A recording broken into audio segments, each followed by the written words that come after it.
अभी वो लड़की बिना कपड़ों की थी। वो अपनी मुट्ठी कसते हुए आंखें बंद कर लेती है। तभी उसे अपने शरीर पर कुछ गर्म एहसास होता है। वो जैसे आंखें खोल के देखती है तो उसको अपने शरीर पर एक काला कोट नजर आता है, जो कि उस लड़के का था। वो लड़का उसके पास बैठा था। उसने ऊपर कुछ नहीं पहनता। उस लड़के की अच्छाई देख उसके चेहरे पर हल्की मुस्कान आ जाती है, जिसमें थोड़ा थोड़ा दर्द भी झलक रहा था। तभी वो उस लड़की को लेटने को बोलता है। वो नकाबपोश उस लड़की को देखते हुए कहता है, अब मैं घाव धोने जा रहा हूं। ये नीलगिरी के फूलों का रस है, जो कि बहुत जलेगा, तो अपने हाथ और मुंह को काबू में रखना। ये मेरे तरफ नहीं आने चाहिए। नीलगिरी के फूलों का रस उच्च दर्जे के जानवर के दिए घावों को भर सकता था। वैसे तो जीन प्राश की गोलियां हर जख्म को जल्दी भर देती थी, पर उच्च स्तरीय योद्धाओं और जानवरों के दिए घाव आसानी से नहीं भरते थे। नीलगिरी के फूलों का रस बहुत ही दिव्य और दुर्लभ था। वो नकाबपोश जैसे ही नीलगिरी के फूलों का रस उस लड़की के सीने पर लगाता है, उसकी चीख निकल जाती है और वो लड़की उस लड़के के हाथ को कसकर पकड़ लेती है। उस लड़की की आंखों में हल्के आंसू थे। उसे देख कोई नहीं बोल सकता था कि ये लड़की कुछ देर पहले एक 5वें दर्जे के जानवर को बराबरी की टक्कर दे रही थी। तभी वो नकाबपोश उस लड़की को प्यार से दिलासा देते हुए कहता है, बस बस, हो ही गया। हाँ ठीक है, घाव का इलाज हो गया है। बस आत्मशक्ति की प्रतिबद्धता को तुम्हें खुद ही तोड़ना होगा। चलो अब आराम करो। ये बोल वो नकाबपोश वहां से उठकर जाने लगता है कि तभी वो लड़की उसका हाथ पकड़ रोक लेती है। वो दर्द से भरी हल्की मुस्कान के साथ उस नकाबपोश को देख कहती है, शुक्रिया तुम्हारा। ये सुन वो नकाबपोश मुस्कुराते हुए अपनी पलकें झपका हाँ का इशारा कर वहां से चला जाता है। काली घाटी शशि अवीर को अपने साथ आने को कहती है और अवीर को एक गुफा में लेके जाती है। वहां बहुत अंधेरा था, पर दोनों गुफा में चले जा रहे थे कि तभी गुफा के अंदर रोशनी नजर आने लगती है। अवीर वहां देखता है कि गुफा के अंदर काफी बड़ी जगह है। वहां तरह तरह के फूल और जड़ी बूटियां लगी हुई थी। वहां एक छोटा सा तालाब था, जिसका पानी नीले रंग में चमक रहा था। वहां ऊपर से थोड़ी थोड़ी सूरज की रोशनी आ रही थी। तभी अवीर शशि को देख मुस्कुराते हुए बोला, काफी खूबसूरत जगह है। ये सुन शशि के चेहरे पर भी मुस्कान आ जाती है। वो शर्माते हुए अवीर से कहती है, अवीर आपको ये जगह पसंद आई, इसकी मुझे बहुत खुशी है, पर मुझे कुछ और दिखाना है। ये सुन अवीर भ्रमित होते हुए बोला, कुछ और क्या है वो? तभी शशि एक दिशा में इशारा करती है, जहां एक पत्थर की मूर्ति थी। अवीर वहां ही देख रहा था। वहां एक लड़के की मूर्ति थी, जिसने हाथ में एक तलवार पकड़ रखी थी। तभी अवीर हैरानी से शशि को देखते हुए बोला, ये क्या है शशि?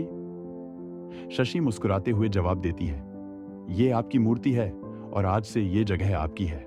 मैंने बहुत प्यार से ये सब बनाया है आपके लिए। आपको अच्छा तो लगा ना? तभी अवीर मुस्कुराते हुए हाँ में सर हिला देता है। जादुई जानवरों की घाटी उस नकाबपोश लड़के और लड़की को यहां रहते हुए 2 दिन हो गए थे। पूरे जंगल में उथल पुथल मची पड़ी थी। सभी जानवर उन्हें ही ढूंढ रहे थे।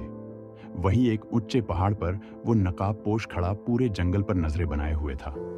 अभी उसने वो कपड़ा नहीं बांधा था जो उस लड़की ने खुलवा दिया था। वो मन में सोच रहा था, मैंने उस लड़की की मदद क्यों की? तभी उसके कानों में आवाज आती है, वो खूबसूरत है, ताकतवर है, शायद इसलिए। ये एक आत्मा की आवाज थी। उस नकाबपोश को हमेशा से बहुत सी आत्माएं सुनाई और दिखाई देती थी, और एक लड़के की आत्मा हमेशा उसके साथ रहती थी और कभी भी आके उस नकाबपोश से बातें करने लगती थी। पर वो नकाबपोश लड़का उसे नजरअंदाज करता था। तभी उसे उस लड़के की आत्मा की धीमी और शरारत से भरी आवाज आती है, भाई क्यों ना हम उस लड़की की कमजोर हालत का फायदा उठाए? ही हा हा हा हा हा। तभी वो नकाबपोश उस लड़के की आत्मा को घूर कर देखते हुए कहता है, दफा हो जाओ थरकी कहीं के। ये सुन वो लड़के की आत्मा हंसते हंसते वहां से गायब हो जाती है। तभी वो नकाबपोश मन में सोचता है, वैसे लड़की खूबसूरत तो है और अच्छी योद्धा भी। अगर इस वक्त मैं कुछ करना भी चाहूं तो वो कुछ नहीं कर सकेगी। ये बोलते हुए उसका चेहरा तो मासूम लग रहा था, पर हरकतें शैतानी लग रही थी। तभी वो खुद को डांटते हुए बोला, ये मैं उस ठरकी की तरह बातें क्यों कर रहा हूं? दूसरी ओर गुफा में वो लड़की जलती आग के पास बैठी थी। तभी कुछ देर बाद वहां वो नकाबपोश आ जाता है। जब उस लड़की की नजर उस पर पड़ रहती है तो उसके चेहरे पर मुस्कान आ जाती है। तभी वो नकाबपोश उस लड़की के सामने बैठते हुए कहता है, क्या तुम ठीक महसूस कर रही हो? घाव में कोई दर्द तो नहीं है? तभी वो लड़की मासूम सा चेहरा बनाते हुए उस नकाबपोश से कहती है, 2 दिनों के आराम के बाद अब बेहतर महसूस हो रहा है। बस आत्मशक्ति की प्रतिबंधता को पूरी तरह से खत्म होने में समय लग रहा है। शायद इसे पूरी तरह से ठीक होने में 3 दिन और लग जाएंगे। तभी वो नकाबपोश कुछ सोचते हुए अपनी अंगूठी से एक शीशी निकालता है और उस लड़की की ओर बढ़ाते हुए कहता है, ये लो, ये एक 7वें दर्जे की गोली है। इससे तुम्हें बहुत मदद मिलेगी। ये सुन वो लड़की हैरानी से उस लड़के को देखते हुए कहती है, कक्का, क्या 7वें दर्जे की गोली? तुम्हें पता है, इस दुनिया में अब कोई भी 7वें दर्जे का वैद्य नहीं बचा है। इसलिए 7वें लेवल की दवाई मिलना किसी दुर्लभ खजाने से कम नहीं है। और तुम ये मुझे दे रहे हो, कहीं तुम पागल तो नहीं हो गए हो? 1 मिनट, कहीं तुम इसके बदले में मेरे साथ वो सब तो करना नहीं चाहते हो? ये सुनते ही उस नकाबपोश को खांसी आने लगती है। तभी वो हड़बड़ाते हुए कहता है, क्या मतलब कि वो सब करना चाहता हो? ये बोलते हुए वो मन में कहता है, क्या मतलब कि वो सब करना चाहता हूं? ये बोलते हुए वो मन में बोला, कहीं इसने थोड़ी देर पहले वाली बातें तो नहीं सुन ली? तभी वो थोड़ा गंभीर होते हुए कहता है, देखो, मेरा ऐसा कोई इरादा नहीं है। मैं सच में तुम्हारी मदद करना चाहता हूं, इसलिए ये दवाई दे रहा हूं। अब इसे ले लो, ज्यादा मत सोचो।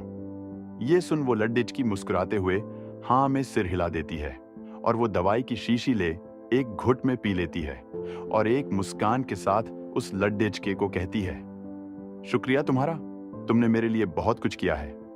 मैं तुम्हारा एहसान कभी नहीं भूलूंगी। अगर भविष्य में तुम्हें मेरी किसी मदद की जरूरत पड़े तो मुझे जरूर याद करना। वैसे मैंने मेरा नाम तो बताया नहीं। मेरा नाम काहिरा है। और तुम्हारा नाम क्या है? ये सुन वो लड्डाच का सोच में पड़ जाता है। इसे अपना असली नाम बताऊं या नहीं? नहीं, अपनी पहचान गुप्त रखना ही मेरे और इसके दोनों के लिए अच्छा होगा। तभी काहिरा अपना हाथ उस नकाबपोश के चेहरे के आगे हिलाते हुए कहती है, कहां खो गए? तुम्हारा नाम भूल गए हो क्या? या फिर बताना नहीं चाहते? ये सुन वो नकाबपोश लड्डच का चेहरे पर जबरदस्ती की मुस्कान लाते हुए कहता है, अरे नहीं नहीं, मेरा नाम युग है। युग अपनी अंगूठी से मांस के टुकड़े और कुछ मसाले निकाल रहा था। उसे एक मसाला नहीं मिल रहा था, इसलिए उसने वहां बहुत सी शीशी निकाल कर रखी हुई थी। काहिरा प्यार से युग को देखते हुए कहती है, तो युग, तुम यहां इस खतरनाक जगह पर क्या कर रहे हो? और मुझे तुम्हारी आत्मशक्ति क्यों नहीं महसूस हो रही है? तभी युग हंसता है और झूठ बोलते हुए कहता है, मैं तो एक मामूली योद्धा हूं। हो सकता है मैं कुछ ज्यादा ही कमजोर हूं, इसलिए तुम्हें मेरी आत्मशक्ति महसूस नहीं हो रही है।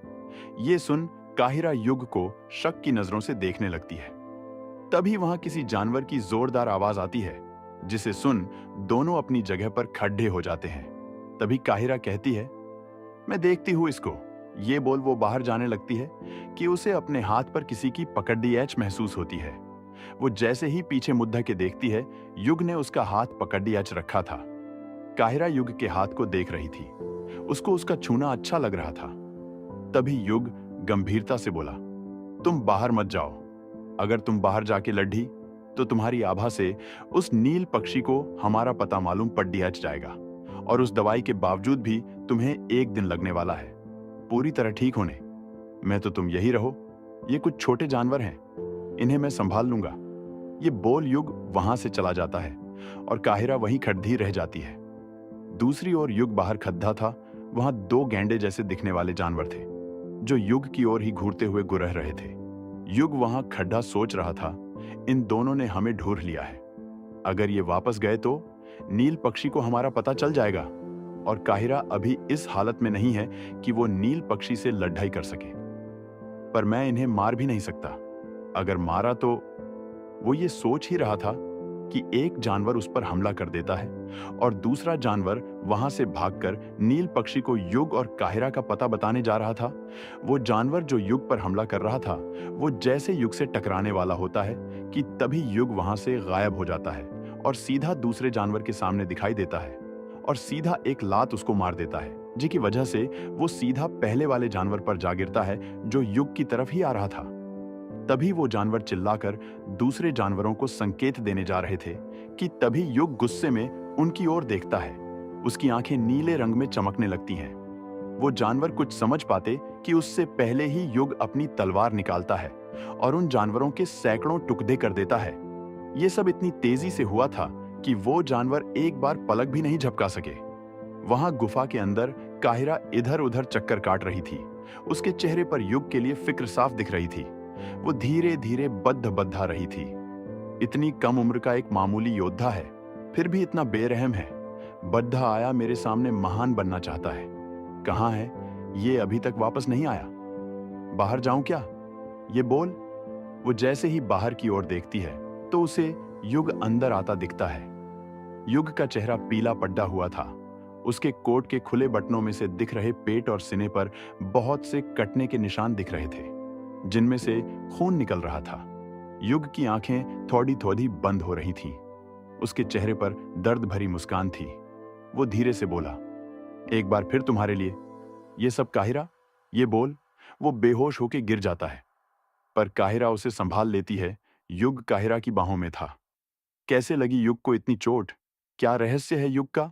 और क्यों हो रही थी काहिरा को युग की फिक्र? जानने का एक ही रास्ता है। अगले चैप्टर का इंतजार, तो बने रहिए हमारे साथ।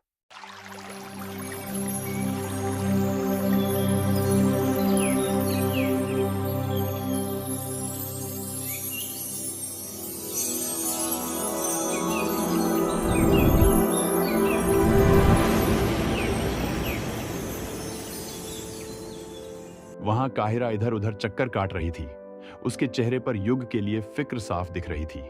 वो धीरे धीरे बड़बड़ा रही थी। इतनी कम उम्र का एक मामूली योद्धा है, फिर भी इतना बेरहम है। बड़ा आया मेरे सामने महान बनना चाहता है। कहाँ है ये, अभी तक वापस नहीं आया। बाहर जाऊं क्या, ये बोल। वो जैसे ही बाहर की ओर देखती है उसे युग अंदर आता दिखता है। युग का चेहरा पीला पड़ा हुआ था। उसके कोट के खुले बटनों में से दिख रहे पेट और सीने पर बहुत से कटने के निशान दिख रहे थे, जिनमें से खून निकल रहा था। युग की आंखें थोड़ी थोड़ी बंद हो रही थी। उसके चेहरे पर दर्द भरी मुस्कान थी। वो धीरे से बोला, एक बार फिर तुम्हारे लिए। ये सब काहिरा, ये बोल। वो बेहोश हो जाता है। उसका चेहरा काहिरा के कंधे पर था।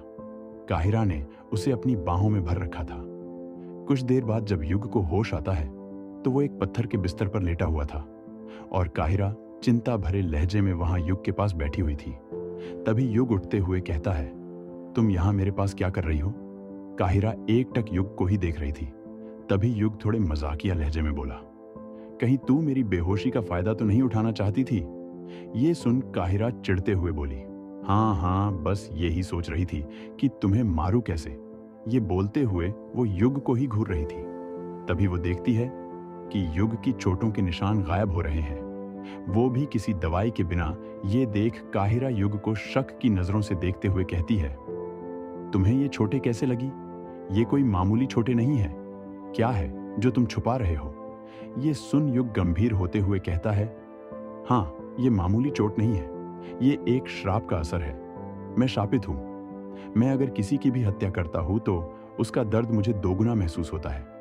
उसके मरते ही उस जीव के सारी जिंदगी के गम, परेशानी, खुशियां सब मुझसे जुड़ जाती है। यूं समझो कि मैं जिसे भी मारूंगा उसकी सारी तकलीफें मुझे मिल जाएगी। और सच बताता हूं, ये मौत से भी बदतर होता है। ये सुन काहिरा का चेहरा उतर जाता है। उसे युग के लिए बुरा लग रहा था। उसे उदास देख युग मुस्कुराते हुए कहता है, अरे तुम उदास मत हो। मैंने इसके साथ जीना सीख लिया है। मैं बस सबसे दूर रहता हूं और किसी की हत्या नहीं करता तो मुझे कोई परेशानी नहीं होती है।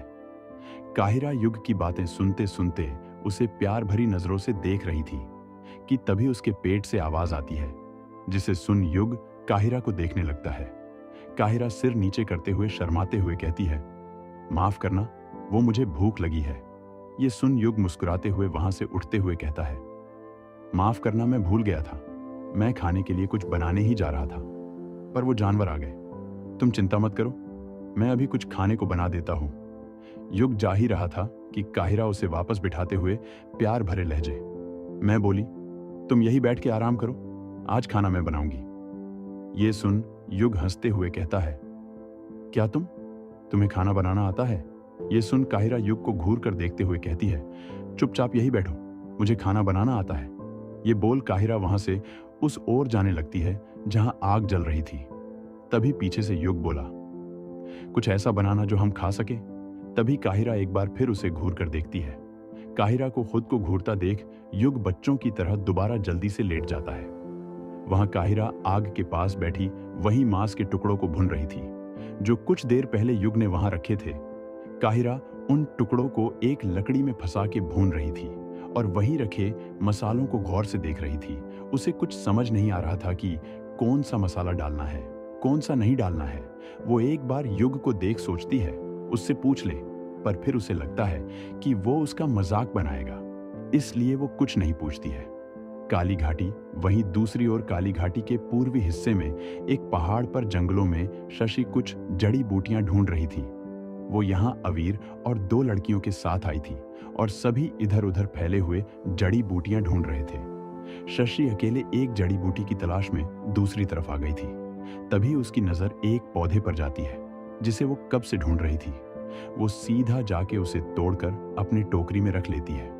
अभी वो जा ही रही थी कि उसके आगे एक लड़की आ जाती है जिसने अपना हाथ आगे किया हुआ था। उसे देख शशि घूर कर बोली, तुम कौन हो और मेरा रास्ता क्यों रोका हुआ है? मेरे आगे से हटो और मुझे जाने दो। ये सुन वो लड़की और उसके पीछे खडदहा एक लड़का दोनों हंसने लगते हैं। तभी वो लड़की हंसते हुए कहती है, तुम्हारे पास जो वो जड्ढी बूटी है हमें दे दो और सही सलामत चली जाओ। ज्यादा मुंह चलाओगी तो जान से जाओगी। ये सुन शशि एक जोरदार थप्पड़ उस लड़की के गालों पर मार देती है।